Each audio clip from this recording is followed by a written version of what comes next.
Para hadirin yang dirahmati oleh Allah Subhanahu wa taala, pada sesi yang ke-10 ini saya ingin menjelaskan tentang bab yang ke-6 dari kitab Adabul Alim wal Muta'alim yang dikarang oleh Hadratus Syekh Kiai Haji Hasyim Asy'ari Tebu Ireng. Bab ini menjelaskan tentang etika seorang pendidik di dalam pembelajarannya. Pendidik yang dimaksud tidak hanya guru di sekolah atau madrasah, tapi bisa juga dimaknai sebagai seorang dosen yang mengajar di perguruan tinggi. Bisa juga dimaknai seorang ustadz yang sedang mengajar di pondok pesantren. Al-babus sadisu fi adabil alim fi durusihi. Bab yang ke-6 ini menerangkan tentang etika seorang pendidik di dalam pembelajarannya.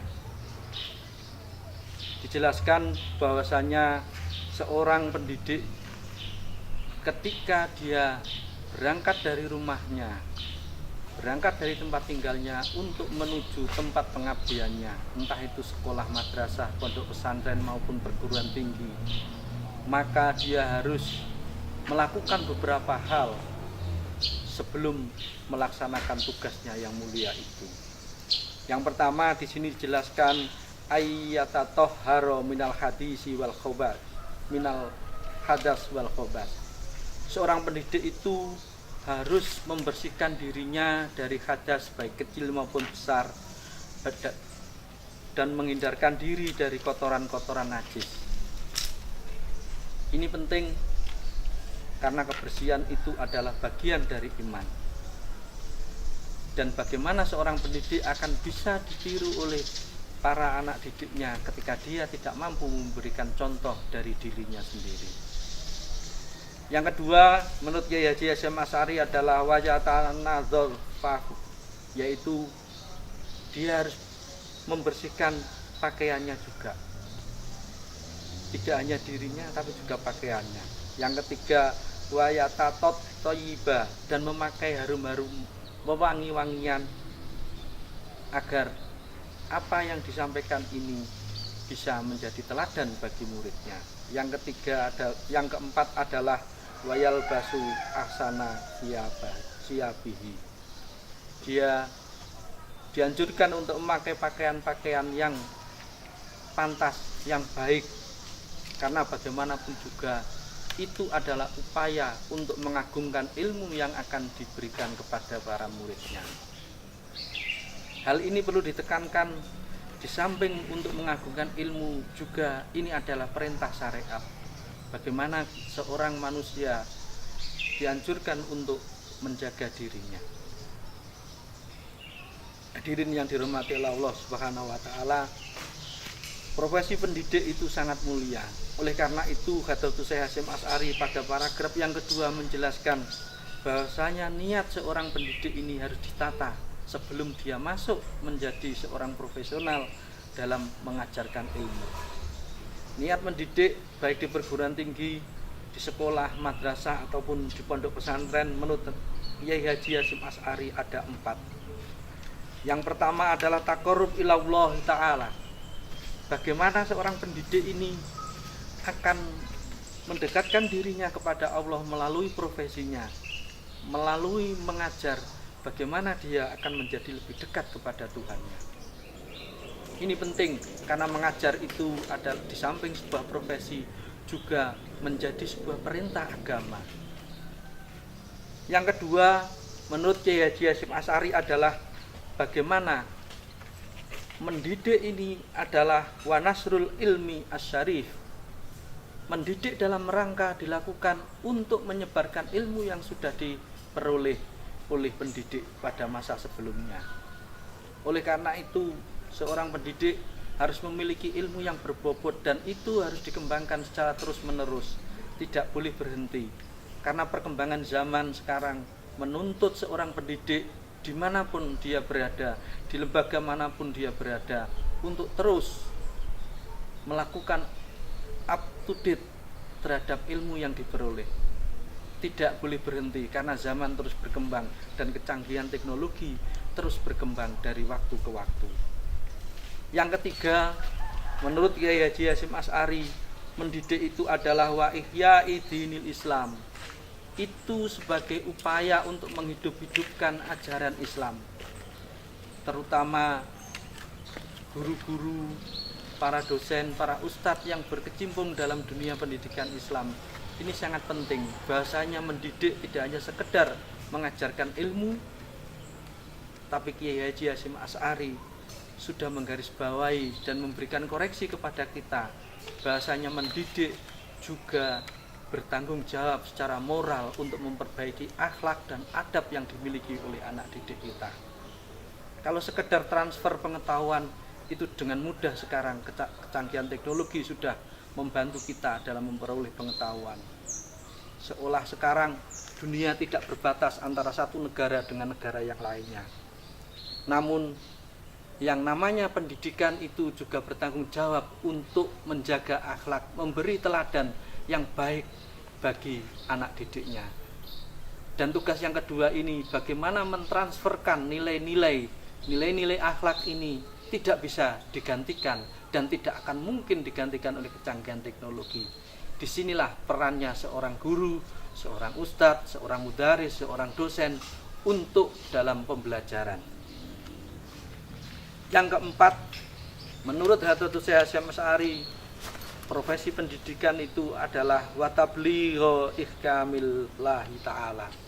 Bagaimana kita menyampaikan hukum-hukum Allah sehingga anak-anak kita dari yang sebelumnya belum tahu bagaimana hukum-hukum Allah itu menjadi tahu. Ini adalah tugas seorang pendidik. Oleh karena itu, niat pendidik yang tulus dan ikhlas ini tidak hanya memperoleh apa yang disebut dengan profesionalisme, tidak hanya memperoleh gaji, tapi bagaimana memperoleh pahala. Karena ajaran Islam sudah menggarisbawakan itu, bahasanya orang yang belum tahu menjadi tahu, ada nilai-nilai pahala yang akan diberikan oleh Allah Subhanahu wa Ta'ala kepada orang yang memberitahu kepada orang-orang yang sebelumnya belum tahu. Itu yang pertama. Yang kedua, ketika seorang pendidik ini sudah keluar dari rumahnya, hendaknya dia berdoa sebelum melakukan profesinya yang mulia. Di sini disebutkan dari sebuah hadis Nabi Muhammad SAW bahwasanya doa yang dibaca oleh seorang pendidik sebelum dia berangkat dari rumahnya adalah Allahumma inni a'udzubika an adilla wa udalla au azilla au uzalla au adlima au udlama wa ajhala wa au yujhala alayya azza jaruka wa jalla sanauka wala ilaha ghairuka. Ini penting karena tidak hanya berdoa saja, tetapi ketika seorang pendidik ini hendak memasuki ruang belajar di mana para muridnya, para mahasiswanya sudah menunggu untuk belajar bersama dengan seorang guru, ada doa lagi yang harus dibaca seorang guru sebelum dia masuk ke dalam ruang kelas pembelajaran. Di sini dijelaskan oleh Hadratus Syekh, seorang pendidik harus membaca Bismillahi amantu, Bismillahi i'tasamtu, Billahi tawakkaltu, Alallahi la haula wala quwata illa billahil aliyil azim, Allahumma sabbit janani wa adaril haqqa ala lisani. Di sini seolah pendidik ini sangat meminta kepada Gusti Allah agar apa yang disampaikan ini bisa bermanfaat bagi muridnya, dan dia dalam menjelaskan, dalam membelajarkan siswanya, muridnya dan mahasiswanya diberikan kelancaran. Hadirin yang dirahmati oleh Allah Subhanahu wa Ta'ala, ketika seorang pendidik sudah sampai ke dalam ruang belajarnya setelah berdoa, maka di sini dijelaskan bahwasanya seorang pendidik menyampaikan salam, Assalamualaikum warahmatullahi wabarakatuh. Salam ini tidak hanya berarti sebuah doa, tapi dalam interaksi pendidikan, salam ini adalah sebuah sapaan akrab dari seorang bapak, seorang ibu, seorang guru kepada muridnya. Ini menunjukkan adanya interaksi sosial yang baik antara seorang pendidik dengan anak didiknya. Kemudian dalam penjelasannya, seorang pendidik sebaiknya duduk untuk menjelaskan materi yang akan disampaikan. Dia boleh berdiri jika diperlukan dalam penjelasannya, atau untuk menghormati tokoh agama atau panutan yang sedang masuk ke dalam ruang pembelajarannya. Ini penting karena dengan berdiri kita menghormati orang yang sedang masuk itu. Di bab ke-6 ini Hadratus Syekh Hasyim Asy'ari juga menjelaskan bagaimana tahap-tahap pembelajaran yang baik menurut beliau. Yang pertama, pembelajaran itu sebaiknya dimulai dengan mengaji, dengan membaca ayat-ayat suci Al-Quran, terutama surat-surat pendek yang berada di juz 30. Yang kemudian dilanjutkan setelah membaca ayat-ayat suci Al-Quran adalah bagaimana seorang guru memimpin anak didiknya untuk berdoa, baik untuk diri mereka sendiri, untuk murid-muridnya, untuk para leluhurnya yang sudah kembali ke alam barzakh, ataupun untuk kepentingan kaum muslimin dan muslimat yang ada di dunia ini. Ini sebenarnya ada nilai-nilai pendidikan bahwasanya sebagai seorang Islam dia harus memiliki solidaritas dengan sesama umat Islam yang lain, tidak hanya mementingkan dirinya sendiri. Pada tahap selanjutnya yang ketiga adalah memulai pembelajaran ini dengan membaca ta'awud, a'udzubillahi minasyaitonirrajim, kemudian dilanjutkan dengan basmalah, bismillahirrahmanirrahim, dan alhamdulillahirabbil alamin, kemudian sholawat kepada Kanjeng Nabi Muhammad sallallahu alaihi wasallam. Dalam pembelajaran pun seorang guru menurut Kiai Haji Hasyim Asy'ari dijelaskan bahwasanya seorang guru harus mengajarkan dari hal-hal yang mudah-mudah dulu, baru sedang, dan baru kepada tingkat sulit.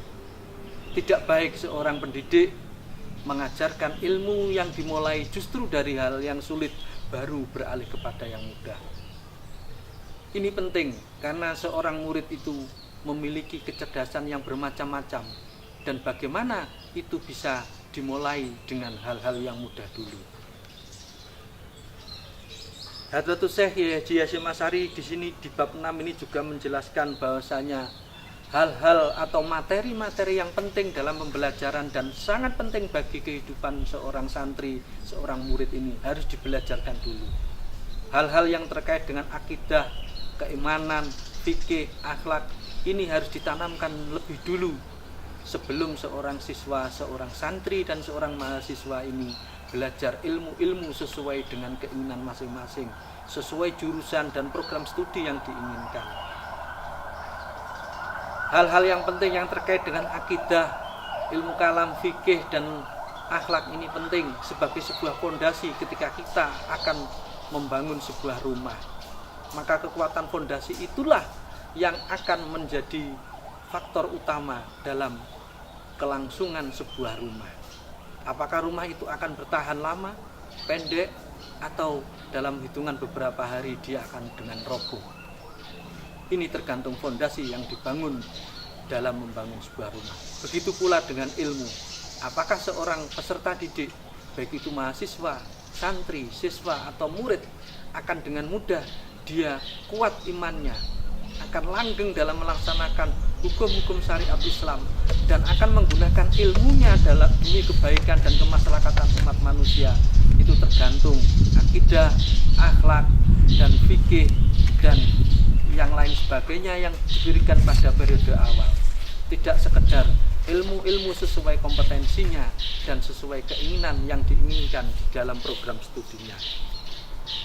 Kemudian setelah pembelajaran selesai, sebaiknya guru memberikan kesempatan kepada para siswa dan para mahasiswanya untuk bertanya terhadap pokok-pokok materi yang belum dikuasai, yang belum dipahaminya. Ini sebagai toleransi yang diberikan kepada murid, yang diberikan oleh guru, bahwasanya kemampuan akademis seorang siswa itu tidak akan sama dengan peserta didik yang lainnya. Sudah menjadi tanggung jawab moral bagi seorang pendidik itu bagaimana disamakan agar ketertinggalan dengan teman-teman yang lainnya tidak menjadi semakin jauh. Kemudian di akhir pembelajaran, seorang pendidik wajib memberikan doa, memimpin doa penutup dan diakhiri dengan salam. Dalam pembelajarannya Kiai Haji Hasyim Asy'ari juga menjelaskan bahwasanya seorang pendidik itu harus mengeraskan suaranya saat mengajar, harus memiliki lisan yang lancar, yang fasih di dalam mengajar. Ini penting karena bagaimana seorang siswa ini akan mampu memahami penjelasan guru ketika suaranya kurang jelas, apalagi tidak memiliki lisan yang fasih dalam pembelajaran. Sehingga yang terjadi adalah miskonsepsi. Pemahaman guru dengan pemahaman murid tidak sama karena komunikasi yang kurang efektif. Selanjutnya, Hadratus Syekh Hasyim Asy'ari juga menggarisbawahi bahwasanya seorang guru sudah tidak pantas untuk berdebat kusir terhadap materi yang dibelajarkan, apalagi perdebatan itu dilakukan dengan murid. Kenapa? Karena ini akan membuang-buang waktu, tenaga, dan pikiran bagi mereka, baik guru muridnya maupun mahasiswa dengan dosennya. Karena tidak ada gunanya untuk memperdebatkan sesuatu yang furu'iyah, debat kusir yang tidak berujung. Ketika seorang guru atau seorang dosen atau seorang ustadz ditanya oleh salah satu muridnya dan dia belum tahu jawabannya, maka sudah sepantasnya seorang pendidik ini menjawab bahwasanya dirinya memang belum bisa atau belum mengetahui jawaban yang diinginkan dari pertanyaan muridnya. Di sini dijelaskan oleh Hadratus Syekh, wa idza su'ila amma lam ya'lamhu qala la a'lam aw la adri. Faminal ilmi ayakula la a'lam wa amba'dihim la adri nisbul ilmi. Ini sebenarnya bukan gengsi. Ini sebenarnya bukan menunjukkan seorang pendidik sebagai orang yang bodoh, bukan. Justru itu menunjukkan separuh dari ilmu, ketinggian akhlak yang dimiliki oleh seorang pendidik ketika dia dengan dewasa dan secara fair mengatakan bahwasanya dia belum mengetahui jawaban dari pertanyaan yang dilontarkan oleh murid atau mahasiswanya. Tidak usah gengsi, karena gengsi itu justru akan menjadi blunder tersendiri. Ketika jawaban itu dijawab dengan sekenanya, pertanyaan dari murid dijawab dengan sekenanya, jawaban yang tidak berdasarkan ilmu, maka justru siswa ini akan memperoleh pengetahuan yang keluar dari hal-hal yang seharusnya itu adalah kebenaran. Sehingga dalam pemahaman siswa dan muridnya akan terekam kesalahan-kesalahan, dan itu dikhawatirkan akan diteruskan, akan disampaikan kepada orang lain dan generasi-generasi selanjutnya. Justru sifat legowo seorang pendidik yang mengatakan saya belum tahu atau saya belum mengerti dari jawaban yang kamu inginkan ini adalah sebuah kedewasaan dalam proses pembelajaran, sebuah sikap lapang dada dari seorang pendidik bahwasanya dia adalah seorang yang patut diteladani oleh anak didiknya dalam bersikap terhadap sesuatu yang memang dia belum mengerti. Tentang jawabannya di sini Hadratus Syekh menjelaskan bagaimana ketika jawaban itu belum diketahui, bagaimana seorang pendidik itu bisa memperolehnya dengan bertanya kepada sesama rekan guru, rekan mahasiswa atau rekan ustadz, atau mungkin bertanya kepada orang yang jauh lebih alim kepada gurunya si pendidik ini. Pada paragraf setelahnya, Kiai Haji Hasyim Asy'ari menjelaskan bahwasanya seorang pendidik ini harus memiliki keahlian di dalam mengajar. Jika orang tidak ahli di dalam mengajar, sudah tentu hal itu sebenarnya dilarang. Kalau pada masa-masa sekarang pemerintah menggulirkan program yang namanya sertifikasi pendidik, baik sertifikasi itu bagi guru maupun bagi dosen. Ini sebenarnya sudah sesuai dengan apa yang sudah digariskan oleh Hadratus Syekh Kiai Haji Hasyim Asy'ari sekitar 70 tahun yang lalu, bahwasanya seorang pendidik ini harus memiliki kompetensi yang jelas di bidang apa dia mengajar. Tidak semua mata pelajaran, tidak semua mata kuliah, tidak semua materi dia akan menguasai, karena semua orang pasti punya keterbatasan di dalam mengajar. Ada keterbatasan dalam materi yang dia kuasai. Jika hal ini tidak dilakukan, semua orang dengan seenaknya mengajar, tidak memiliki ilmu dalam dunia pendidikan. Sebenarnya ini adalah orang yang menganggap agama itu sebagai bahan mainan, agama sebagai bahan dolanan, agama sebagai bahan bergunjing, sebagai hal yang dianggap tidak penting bagi mereka dengan mengajar seenaknya, padahal dia tidak memiliki keilmuan untuk menyampaikan apa yang dia kuasai. Dan Hadratus Syekh Hasyim Asy'ari mengatakan, orang yang mengajar tapi tidak memiliki kemampuan kompetensi untuk mengajar, itu sama dengan dia meremehkan orang lain, karena dia menganggap dirinya sudah lebih pandai dengan orang-orang yang sudah belajar untuk menjadi pendidik dengan benar.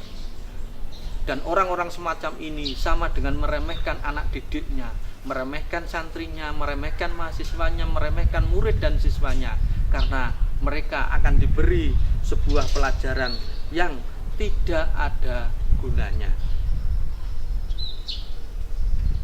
Yang itu semuanya sudah dibahas di bab 6, yaitu bagaimana seorang pendidik ini di dalam pembelajarannya. Semoga kita mampu mengambil nilai-nilai dan hikmah yang disampaikan oleh Hadratus Syekh di dalam bab 6 ini, terutama kepada sahabat-sahabat kita, saudara-saudara kita yang menekuni dunia profesi sebagai seorang pendidik, baik itu sebagai dosen, guru, ustadz maupun yang lainnya. Karena banyak hal yang kita perlu pelajari dari kiai-kiai, ulama-ulama besar seperti Hadratus Syekh Kiai Haji Hasyim Asy'ari dalam kitab Adabul Alim wal Muta'alim. Semoga bermanfaat. Assalamualaikum warahmatullahi wabarakatuh.